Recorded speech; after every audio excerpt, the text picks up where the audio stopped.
மாப்பிள்ள நான் எதுவுமே படிக்கல மாப்பிள்ள. உன்னை நம்பி தான் மாப்பிள்ள எக்ஸாமுக்கு வரேன். நீ தான் காட்டணும். நான் மட்டும் ஃபெயிலாக போனேன் என் குடும்பமே நடுத்தருக்கு வந்துடும் மாப்பிள்ள. நீ ஏன்டா ஃபீல் பண்ணுற? நான் இருக்கல, நான் எல்லாம் படிச்சிட்டேன். உனக்கு எல்லாமே காமிப்பேன் சரியா? தேங்க்ஸ் மாப்பிள்ள. நான் போயிட்டு வரேன். நான் படிக்கணும். நான் படிக்கணும். எல்லாரும் இவர் முகரையை பார்த்துருப்பீங்க. இவர் சொன்ன வார்த்தையை காப்பாற்றுறாரான்னு பார்க்கலாம். மாப்பிள்ள காட்டுறா. மாப்பிள்ள காட்டு மாப்பிள்ள. மாப்பிள்ள நீ மட்டும் காட்டலைன்னா என் குடும்பமே நடுத்தருக்கு வந்துருண்டா. மாப்பிள்ள காட்டுற.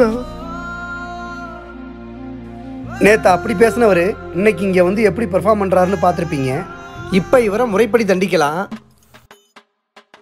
சேஃப்டிக்கு எடுத்துகிட்டு வந்த பிட்டு பேப்பரை எடுத்துக்கலாம். அதை அவருக்கே தெரியாமல் அவர் குண்டி பின்னாடி சுருகிக்கலாம். இப்போ நம்ம வேலையை நம்ம பார்க்கலாம். மிஸ் பார்த்தல்றா மிஸ், இங்கே பாருங்க பிட்டு பேப்பர் வச்சிருக்கேன். இல்லை சக்ஸஸ். இனிமே இந்த மாதிரி பண்ணுறவங்களுக்கு இந்த மாதிரி பண்ணி விட்ருங்க.